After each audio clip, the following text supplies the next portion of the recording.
il n'y a pas depuis 1945 d'exemple d'une intervention des puissances du Nord dans les conflits du Sud qui ait abouti à des résultats probants, c'est-à-dire qui aboutit à une victoire des puissances du Nord ou à une solution du conflit, ou les deux. C'est-à-dire que si vous prenez toutes ces interventions, qui hélas sont de plus en plus nombreuses, Somalie, Afghanistan, Irak, et Libye, Mali, aucune d'entre elles n'est parvenue à ses fins. Aucune d'entre elles. Cette grande utopie que l'on a eu tort de négliger, qui était le panafricanisme, le panarabisme, le panasiatisme, aussi le panislamisme à sa façon, cette grande utopie étouffée a eu pour effet d'affadir le processus de décolonisation et de rendre ces États préfabriqués en quelque sorte clients des anciennes puissances coloniales. L'islam a été utilisé, je le dis dans mon livre, comme instrument de contre-socialisation.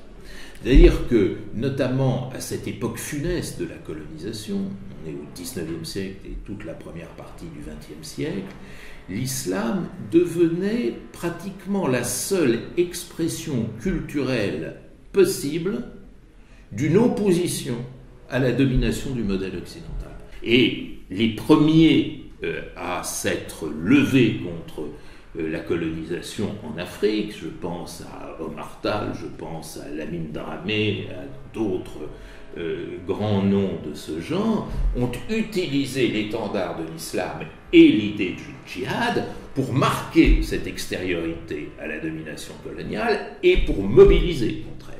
Et donc, au fil du temps, l'islam est devenu une sorte d'emblème d'émancipation et de libération contre des colonisateurs qui étaient des colonisateurs venus du Nord et essentiellement venus d'Occident. L'Occident, dans son espèce d'obsession universaliste et messianique, c'est-à-dire sa prétention à vouloir diffuser son modèle partout dans le monde, a étouffé toute velléité d'invention et d'innovation. Et c'est ça qui, effectivement, a bloqué le processus de réinvention rationnelle du monde. Et c'est la raison pour laquelle on est dans un processus assez chaotique de réinvention, mais de toute façon, on est dans la réinvention. Bonjour Bertrand Badi. Bonjour. Alors vous êtes expert des relations internationales et donc l'auteur d'un nouveau livre intitulé Quand le Sud réinvente le monde, essai sur la puissance de la faiblesse aux éditions La Découverte. Tout d'abord, pourquoi la décolonisation a été globalement un échec ? Je dirais que c'est même l'élément le plus marquant depuis la fin de la Seconde Guerre mondiale. Nous sommes entrés à partir de 1945-1947 dans une bipolarité, un conflit Est-Ouest, et on a eu tendance à oublier tout le reste qui semblait marginal, comme on disait à l'époque, périphérique. Or, en réalité, aujourd'hui, alors que s'estompe le conflit Est-Ouest, qui n'est plus cet enjeu majeur, on voit comment nous payons la facture d'une décolonisation qui a été globalement un échec. Alors, ça n'a pas été un échec, bien entendu, sur le point essentiel, c'est-à-dire l'émancipation et la libération des peuples concernés, ça tout le monde l'admet, mais la manière dont s'est réalisée cette décolonisation a été un échec pour trois raisons. Première raison, la décolonisation a immédiatement débouché sur la création d'États-nations qui n'étaient pas véritablement attendus ni souhaités par les pères de cette décolonisation. Les grands noms de la décolonisation, les Lumumba, les Nkrumah, les Sékou Touré, mais aussi Nehru, Sukarno, c'étaient des hommes qui visaient, ils l'ont dit, ils l'ont écrit, la libération, l'émancipation par rapport à un esclavagisme qui n'était pas terminé, mais surtout par rapport à l'impérialisme et au colonialisme. Mais ils considéraient que créer à la hâte des États-nations indépendants, souverains, copie du modèle de l'administration propre à l'ancien colonisateur, risquait de rétablir des pièges qui se refermeraient sur les peuples décolonisés. Ça a été très clair, notamment dans la bouche d'Nkrumah, qui expliquait que construire un État-nation ghanéen, ce n'était pas vraiment ce qu'il recherchait. Son idéal, lui, c'était le panafricanisme. Et de même que dans le monde arabe, l'idéal porteur, c'était le pan-arabisme, et non pas la juxtaposition de tout un ensemble d'États, nations souverains, fabriqués souvent à la hâte, sans véritables ressources qui leur permettent de fonctionner sur eux-mêmes, donc qui les rendaient à nouveau dépendants des autres. Et cette grande utopie que l'on a eu tort de négliger, qui était le panafricanisme, le panarabisme, le panasiatisme, aussi le panislamisme à sa façon, cette grande utopie étouffée a eu pour effet d'affadir le processus de décolonisation et de rendre ces États préfabriqués, en quelque sorte, clients des anciennes puissances coloniales. Ça, c'est la première raison.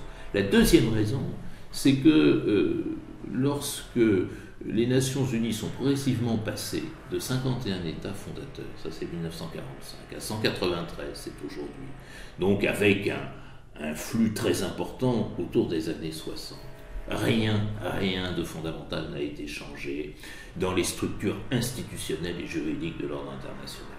Comme si de nouveaux venus n'avaient qu'à souscrire à un ordre passé qui avait été construit en dehors d'eux. Et pire que ça, les nouveaux États qui représentent la majorité démographique du monde, n'ont été nullement et continuent à n'être associés à aucune des décisions fondamentales sur l'organisation du monde. C'est-à-dire que la décolonisation a fabriqué ce qu'on appelait dans l'histoire de France des citoyens passifs. C'est-à-dire des acteurs formellement reconnus comme souverains et indépendants, mais qui n'avaient pas voix au chapitre. À telle enseigne que lorsque des conflits vont se développer dans les pays du Sud, c'est les pays du Nord qui vont les prendre en charge, les gérer et tenter même de les résoudre indépendamment de la volonté des peuples concernés. Et la troisième raison, c'est que, en fait, réduits à la passivité, ces nouveaux États ont dû, contraints et forcés, se réfugier dans une diplomatie plus contestataire que dirigeante. C'est-à-dire, finalement, on va voir ces anciens pays colonisés, acquis donc à la souveraineté formelle, passé par Bandung, 1955, la première grande conférence afro-asiatique, puis le mouvement des non-alignés, ce mouvement des non-alignés, notamment à la faveur de la fameuse conférence d'Alger, qui va aboutir à cette fameuse charte des 77, donnant naissance au groupe des 77, va se camper dans la dénonciation d'un ordre politique, économique, social, mondial, qu'ils considèrent, à juste titre d'ailleurs, comme leur étant défavorable, et ne vont pas avoir voix au chapitre autrement que pour revendiquer et protester. Donc tout ceci fait que par inconscience, je pense que maintenant avec le recul du temps on peut parler d'une inconscience, cette décolonisation a surtout consisté à produire une masse énorme de faiblesses. Faiblesse institutionnelle de ces États mal fabriqués, faiblesse nationale dans la mesure où ces nations sont souvent fragmentées et tiraillées entre différentes factions, et faiblesse sociale dans la mesure où le défaut de développement et le défaut de constitution d'une société civile a en quelque sorte rendu les liens sociaux ténus, peu aptes à prendre en charge l'innovation et la transformation. Cette masse énorme de faiblesses, elle pèse sur le monde aujourd'hui, elle explique bien des tensions et des violences, et elle explique aussi pourquoi elle est devenue le principal enjeu international. Cette faiblesse ainsi accumulée, c'est le grand problème auquel nous sommes confrontés, c'est le premier des enjeux internationaux, et donc c'est bien une source de réinvention du monde. J'aimerais savoir, le découpage colonial des territoires a-t-il joué un rôle dans cet échec de la colonisation ? Alors ça a été beaucoup dit, c'est souvent vrai. D'ailleurs, on voit comment bien des frontières, que ce soit entre le Maroc et l'Algérie, que ce soit entre l'Éthiopie ou l'Érythrée, que ce soit dans ce flou des Grands Lacs et des frontières orientales de la République démocratique du Congo, que ce soit à travers la configuration territoriale de l'Irak. On voit bien comment tous ces découpages territoriaux issus non pas tant de la colonisation, mais souvent de la rivalité entre puissances européennes coloniales, a abouti à des résultats qui ont engendré des tensions. Mais je ne pense pas que ce soit la principale de ces tensions. C'est-à-dire que il faut voir une chose, c'est que la territorialisation, c'est une invention de l'histoire européenne. C'est-à-dire cette volonté presque maniaque de découper des territoires avec des frontières tirées au cordeau, précises au centimètre près, si je puis m'exprimer ainsi, ça a été l'histoire de l'Europe post-médiévale. En quelque sorte, l'invention territoriale et l'invention des frontières, c'est quelque chose qui s'est joué en Europe entre la fin du Moyen-Âge et, disons, le XVIIe siècle, l'époque où les choses commençaient à se figer, pour se figer définitivement au XIXe siècle. Donc, un temps long, mais aussi une histoire proprement européenne. Si vous vous tournez vers l'Afrique, si vous vous tournez vers le Moyen-Orient, il n'y a pas de tradition de territorialisation politique de cette nature. C'est-à-dire la culture de l'espace qu'on a en Afrique, qui est un continent de grande circulation et de grande mobilité humaine, ou que l'on a au Moyen-Orient, qui appartient davantage à une vieille culture impériale, omeyyade, abbasside, ottomane, fait que l'institution de la frontière comme séparant des individus qui du coup deviendraient des citoyens rattachés à des États différents, ça c'est quelque chose qui est venu avec la colonisation et qui passe assez mal dans la contemporanéité des enjeux auxquels ces sociétés sont confrontées. Donc le vrai problème, c'est davantage l'imitation passive d'une conception territoriale propre à l'histoire européenne, c'est-à-dire l'histoire du colonisateur, que le résultat lui-même, même si je suis d'accord, le résultat aboutit à des situations extrêmement conflictuelles dans certains cas. Et pour revenir à un point plus d'actualité, nous voyons que l'interventionnisme guerrier occidental a été un échec. On prétend faire la guerre pour instaurer la paix. Donc concrètement, quelles sont les perspectives pour changer ce fait-là ? Alors, on fait la guerre pour instaurer la paix, ça c'est le discours officiel. Parfois, qui est de bonne foi. C'est-à-dire, parfois, on voit effectivement une puissance du Nord intervenir dans un conflit avec dans la tête le fait de rétablir l'ordre, comme on dit, et de mettre fin à un conflit. C'était probablement l'esprit de François Hollande lorsqu'il est intervenu au Mali en 2013. Quelquefois, le projet est différent. L'intervention américaine en Irak, c'était pas pour établir la paix, c'était pour, comme on disait à l'époque, changer le régime, le fameux régime change. Donc, les raisons sont variables. Mais l'essentiel, c'est ce que vous dites. C'est-à-dire qu'il n'y a pas depuis 1945 d'exemple d'une intervention des puissances du Nord dans les conflits du Sud qui ait abouti à des résultats probants, c'est-à-dire qui a abouti à une victoire des puissances du Nord ou à une solution du conflit, ou les deux. C'est-à-dire que si vous prenez toutes ces interventions, qui hélas sont de plus en plus nombreuses, Afghanistan, Vietnam, Somalie, alors on peut commencer par le Vietnam, bien sûr, Vietnam, et puis surtout depuis la chute du mur, on peut les égrener, Somalie, Afghanistan, Irak, et Libye, Mali, aucune d'entre elles n'est parvenue à ses fins. Aucune d'entre elles. Alors, pourquoi ?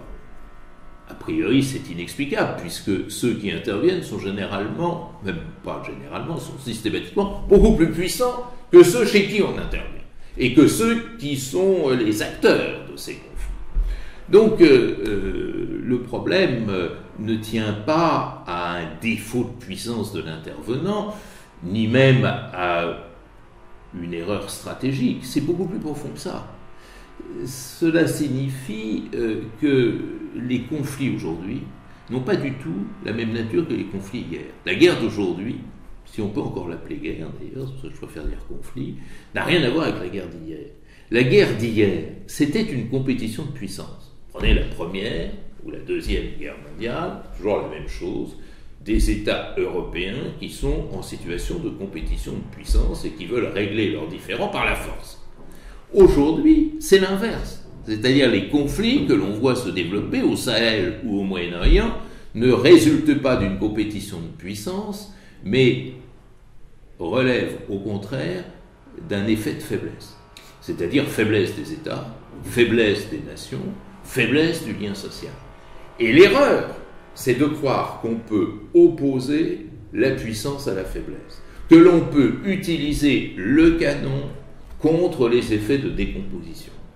Or, l'histoire récente a montré que non seulement, empire les choses. Voilà, non seulement le canon n'a pas d'effet sur ces dynamiques de faiblesse, mais tente au contraire à alimenter des conflits, à pérenniser ceux-ci, à transformer les pays concernés en véritables sociétés guerrières, c'est-à-dire en sociétés qui vivent pour et par la guerre, la République démocratique du Congo, la Somalie, l'Afghanistan. Mais c'est pour ça qu'on a du mal parfois à comprendre. Comme vous parliez tout à l'heure, par inconscience, on serait arrivé à cette situation. On a parfois du mal à comprendre l'inconscience ou presque la bêtise de certaines décisions. Comment est-ce que justement l'évidence n'arrive pas parfois aux yeux? C'est pour ça que peut-être d'autres personnes, quand vous parliez de l'intervention de François Hollande, on est clairement dans ce que vous disiez, ce que vous dites dans votre livre, c'est-à-dire la demande auprès de l'ancien colonisateur. Donc est-ce que derrière, il n'y a pas une autre volonté que celle de bien intervenir? On peut parler par exemple de réserve énergétique, de tout un tas de choses qui peuvent justifier... Alors, ne soyons pas dupes, la demande d'intervention, elle est souvent fabriquée et manipulée. C'est-à-dire, quand on a demandé, c'est-à-dire le président malien par intérim, à la France d'intervenir en janvier 2013, on sait maintenant que la lettre de demande avait été pratiquement rédigée depuis Paris. La France a décidé toute seule d'intervenir. Voilà. Bon, il ne faut pas se cacher derrière des formes qui ne trompent personne. Maintenant, vous avez raison de vous étonner. Vous avez raison de vous étonner de cette persistance dans l'erreur. C'est bien de ça qu'il s'agit. Les Américains ont été battus au Vietnam, ils ont été mis en échec en Afghanistan, en Irak, en Somalie, et à chaque fois ils recommencent. Exactement. Et nous, notre intervention en Libye a été catastrophique. Ça n'empêche qu'on recommence, et on s'aperçoit aujourd'hui que l'intervention en Libye a provoqué l'élargissement de ce conflit à l'ensemble du Sahel, et pourtant, on continue, on soutient le G5 Sahel, etc. Je crois qu'il y a une explication à ça. Une explication que la science politique est en mesure de donner, qui est le poids considérable de la culture politique des acteurs.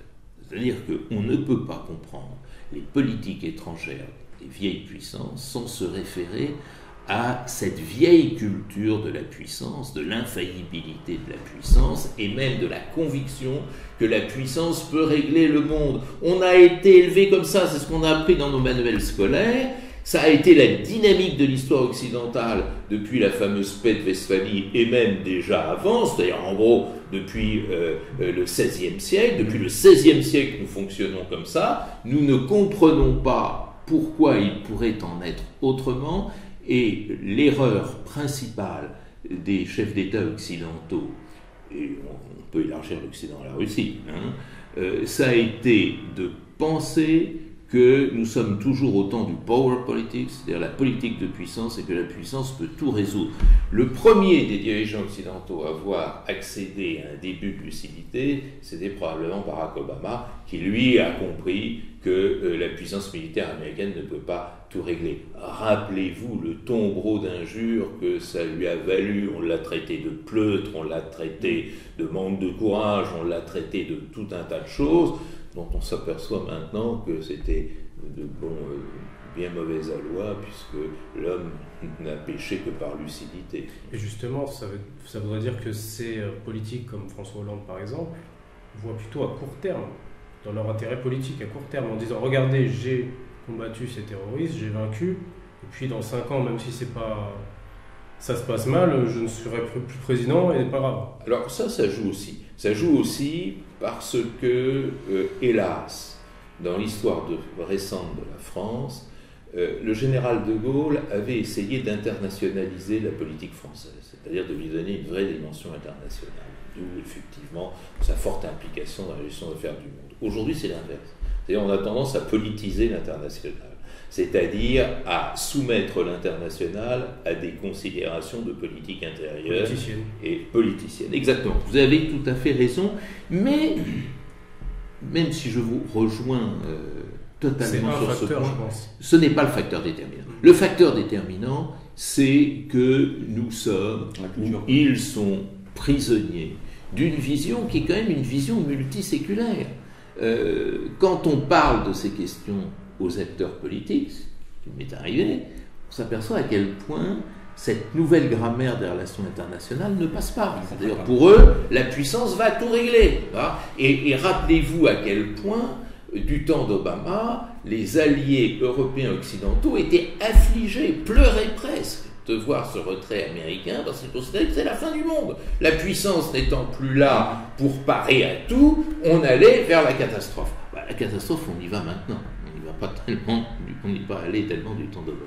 Mais justement, c'est ce que tout à l'heure, parce que ça me rend un peu pessimiste, c'est-à-dire que si on conçoit un peu ce que vous dites, c'est-à-dire que par bêtise ou par visée politique, des erreurs sont répétées, des erreurs guerrières sont répétées, et de l'autre côté, on a une majorité de la population mondiale qui, elle, comprend bien que tout ce système a été monté à leur désavantage. On va presque vers un conflit direct, à moins qu'on puisse évidemment régler ça entre le Sud et le Nord. Comment est-ce que ça va se terminer ?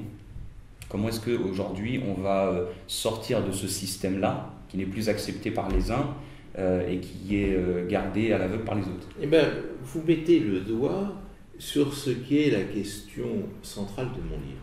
C'est-à-dire, une chose est certaine, c'est que le vieux monde est fini, n'existe plus.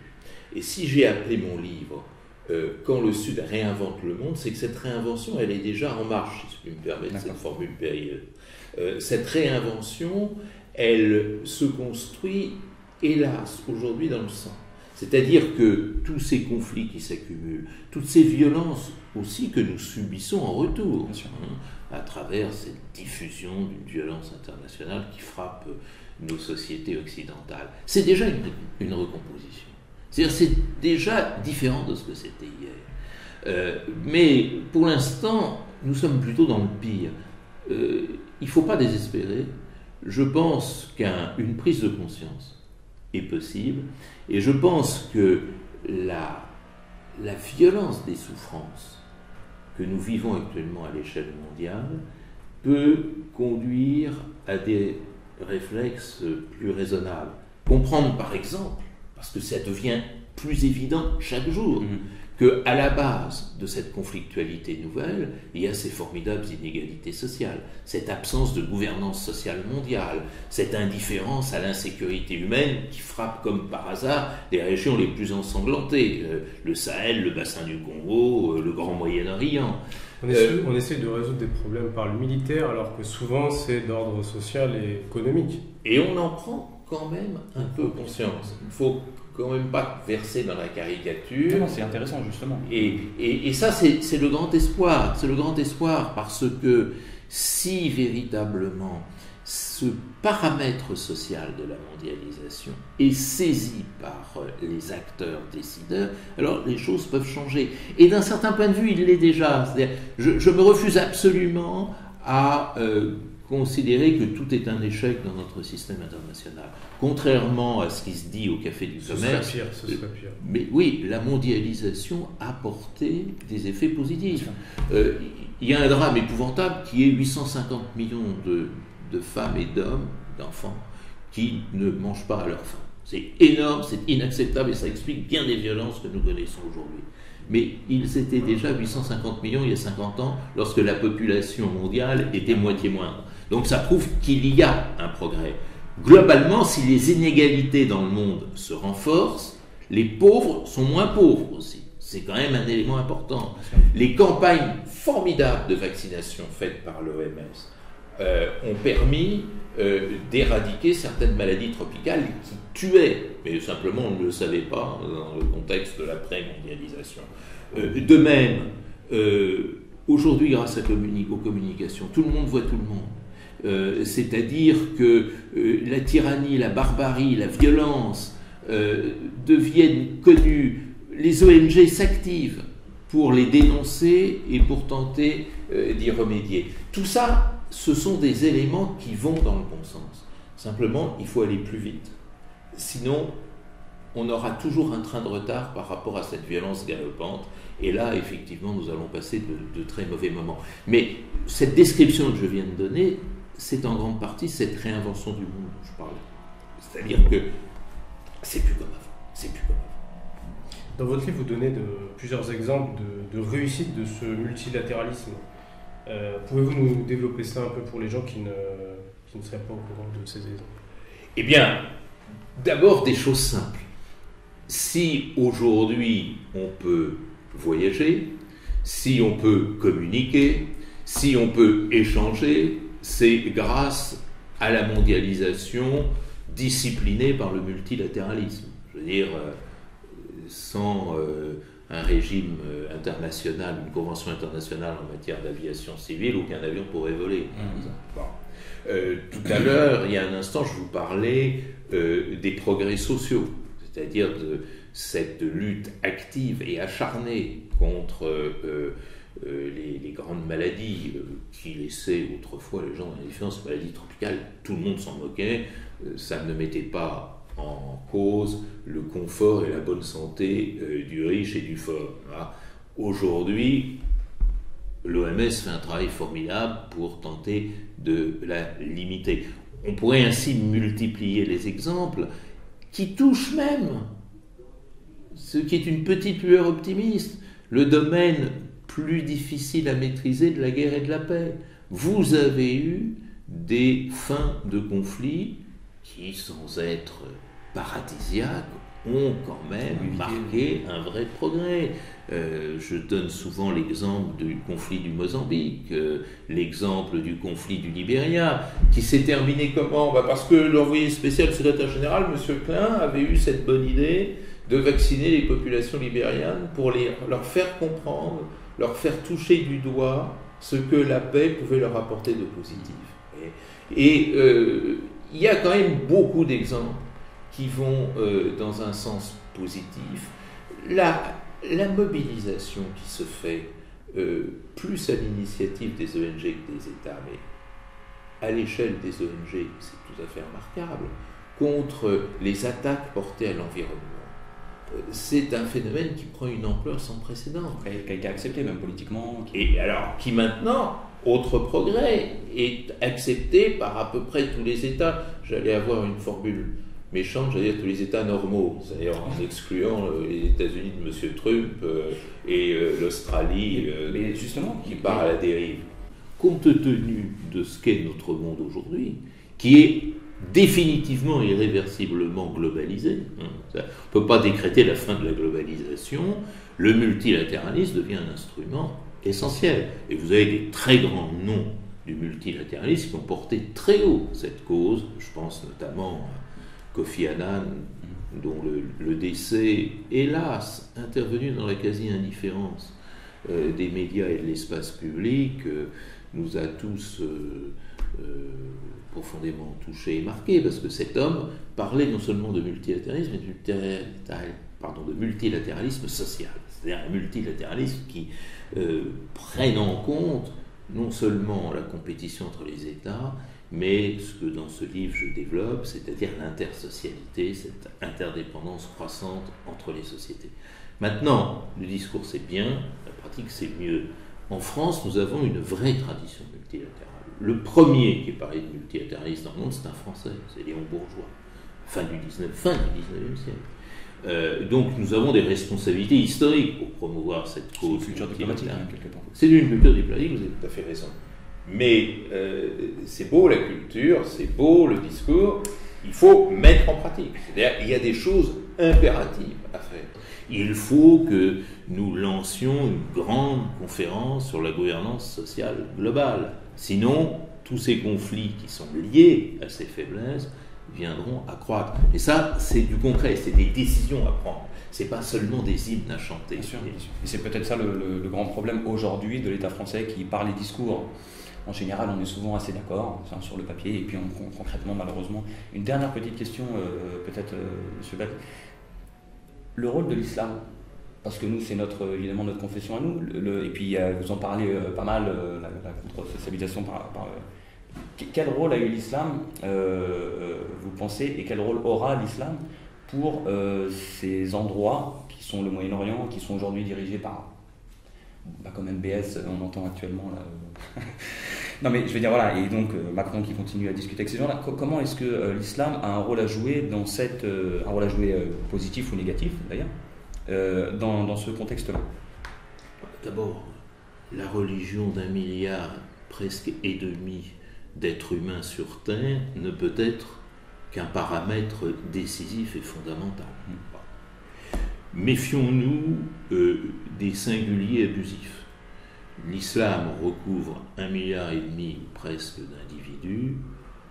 On ne peut pas pour autant considérer qu'il y a un seul islam. C'est-à-dire l'islam, c'est aussi la manière dont chaque musulman en fait usage, la pratique, s'y identifie. Dans l'histoire, et ça c'est peut-être la particularité de l'islam, moi qui m'intéresse énormément, dans l'histoire, l'islam a souvent été un vecteur, certes, de légitimation des pouvoirs, ça c'était les grands empires, Omeyyades, Abbassides, mais un facteur de contestation. Facteur de contestation parce que l'islam, de par sa propre équation, pousse à la contestation, c'est-à-dire à l'insatisfaction face à l'accomplissement humain du pouvoir. Ça, c'est effectivement cet idéal qui est à la racine du djihad au sens étymologique du terme, c'est-à-dire l'effort de dépasser effectivement la facilité de l'exercice humain du pouvoir. Mais surtout, l'élément clé et déterminant, c'est que l'islam a été utilisé, je le dis dans mon livre, comme instrument de contre-socialisation. C'est-à-dire que, notamment à cette époque funeste de la colonisation, on est au XIXe siècle et toute la première partie du XXe siècle, l'islam devenait pratiquement la seule expression culturelle possible d'une opposition à la domination du modèle occidental. Celles et ceux qui en Afrique ou au Moyen-Orient n'entendaient pas se soumettre à la volonté et aux valeurs du colonisateur allaient se réfugier dans l'islam pour montrer justement leur extériorité à cette pratique, leur volonté de rester en dehors de cette hégémonie culturelle occidentale. Et les premiers à s'être levés contre la colonisation en Afrique, je pense à Omar Tall, je pense à Lamine Dramé, à d'autres grands noms de ce genre, ont utilisé l'étendard de l'islam et l'idée du djihad pour marquer cette extériorité à la domination coloniale et pour mobiliser contre elle. Et donc, au fil du temps, l'islam est devenu une sorte d'emblème d'émancipation et de libération contre des colonisateurs qui étaient des colonisateurs venus du Nord et essentiellement venus d'Occident. Et c'est la raison pour laquelle, petit à petit, l'islam a été perçu comme une force d'opposition au christianisme, pour simplifier les choses, parce que dans ces situations-là, on a tendance à simplifier. Bon. D'un certain point de vue, cette histoire continue. J'allais vous poser la question. Mais oui. Est-ce qu'on ne revit pas l'histoire? Mais oui, justement. Suite à la chute du communisme, ça a été le nouvel ennemi.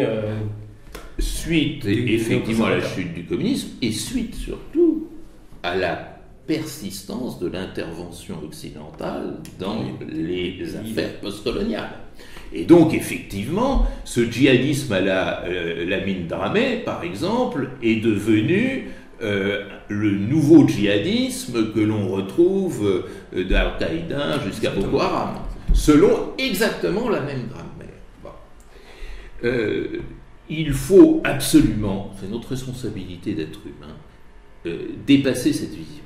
Il faut d'abord la comprendre et l'admettre. cet effort n'est jamais fait en Occident, que de comprendre que, effectivement, l'islam ait pu servir d'emblème à des populations qui, sincèrement, voulaient s'émanciper. Ça n'a rien de monstrueux. Ça a pu aboutir à des résultats catastrophiques, mais en soi, ça ne tient pas à la nature, à l'essence de l'islam, ça tient aux circonstances de l'histoire et, j'allais dire, de la géographie.